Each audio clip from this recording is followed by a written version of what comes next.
प्रभु रहने लगे। एक बार भगवान ने सोचा कि मेरे बिना मेरे ब्रजवासी कैसे रहते होंगे। तो भगवान को जब ब्रजवासियों की याद आई,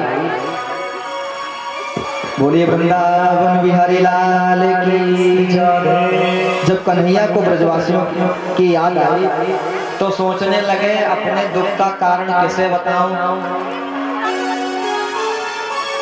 देखिए, आपको जब किसी की बहुत याद आती है तो जब तक किसी से अपने उस प्रेमी की चर्चा न कर लें तब तक मन का बोझ हल्का नहीं होता। इसलिए कन्हैया ने कहा, यहाँ मथुरा में हमारी सुनने वाला कौन है। यहाँ तो सब हमें बड़ा मान सम्मान देते हैं, यहाँ कौन सुनेगा। सोचने लगे हाँ, एक मित्र है जिसका नाम है उद्धव।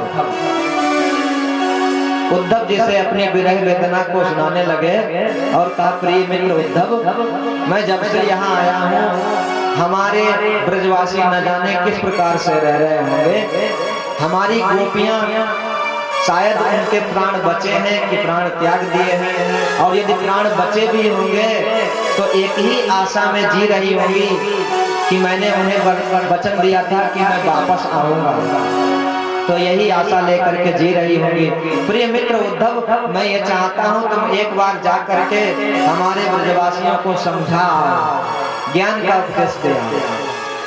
उद्धव जी ने सोचा, अरे इसमें कौन सी बड़ी बात है, जा रहे हैं। भगवान ने अपना पीतांबर मुकुट उद्धव जी को दे दिया। उद्धव जी पहुंच गए वृंदावन में, और जैसे ही उद्धव जी वृंदावन में पहुंचे तो सायंकाल की बेला थी, रथ बाहर खड़ा हुआ था, और जैसे वृंदावन नंद भवन के अंदर उद्धव जी महाराज पहुंचे तो नंद बाबा दौड़ पड़े, अरे मेरा लाला आ गया, और खुशी के मारे नाचने लगे। पर ध्यान से देखा तो लाला नहीं है, लाला का सखा है। श्री राधे राधे राधे। देखिए,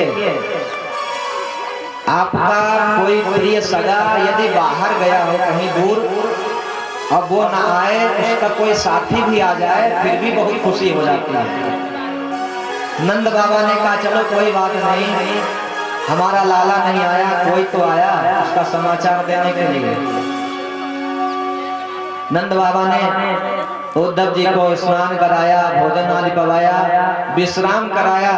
फिर पूछने लगे नंद बाबा, भैया ये बता, मथुरा में सब ठीक तो है ना। उद्धव जी ने कहा, हाँ महाराज सब ठीक है। कहा, अच्छा, जब से कंस मारा गया है तब से तो सब ठीक होंगे। बोले हाँ बिल्कुल ठीक है महाराज। अब नंद बाबा कहते हैं, लाला ये बता, हमारा कन्हैया ठीक है कि नहीं। जब से वृंदावन से गयो है तब से तो बाकू मेरी याद भी ना है, कैसो है कन्हैया। उद्धव जी कहते हैं, कन्हैया बिल्कुल ठीक है, वचन दिया है कि जरूर लौट करके आएंगे। और कन्हैया भगवान है, आप इतने कन्हैया में व्याकुल क्यों हैं। तो नंद बाबा कहते हैं, सुनो बेटा, किसी का पागल पुत्र यदि घर छोड़ करके चला जाए, पागल पुत्र घर छोड़ करके यदि चला जाए तो माता पिता बहुत व्याकुल हो जाते हैं। लेकिन हमारा कन्हैया, जिसे तू भगवान कह रहा है, ऐसा हमारा बेटा हमसे दूर चला गया है और काफी दिन से नहीं आया है, इसलिए बता उसकी याद कैसे ना आए। अरे अग्नि की ज्वाला से उसने हम सबको बचाया, अनेकों असुरों से उसने हम सबकी रक्षा करी, अब तुम कहते हो हम उसे भूल जाएं, कैसे भूल जाएंगे उसे। नंद बाबा कहते कहते शोक में निमग्न हो गए, अश्रु की धारा बहने लगी। यशोदा मैया ने जैसे ही सुना अपने लाला के बारे में, सो आंसुओं की धारा प्रवाहित होने लगी। बोले वृंदावन बिहारी लाल की। उद्धव जी कहते हैं, बाबा वह भगवान है, वह कहाँ नहीं है। जहाँ ढूंढो वहाँ भगवान है, तुम्हारे हृदय में भी वो है, हर जगह है।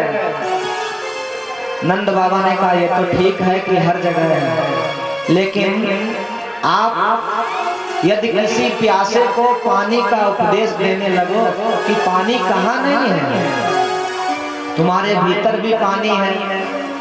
पृथ्वी जल तेज वायु आकाश से तुम्हारा शरीर बना है, तुम्हारे भीतर भी पानी है, मेघों में भी पानी है, वृक्षों में भी पानी है, तालाब में पानी है। तो मान लिया पानी हर जगह है।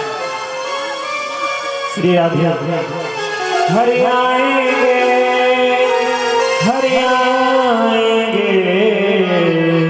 हरि आएंगे हरि आएंगे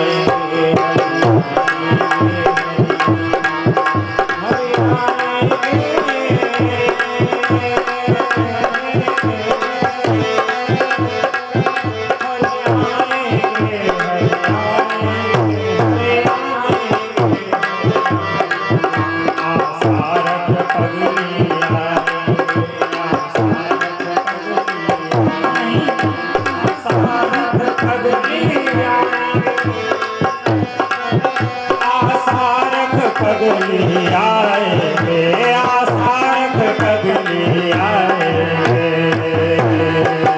हरि आएंगे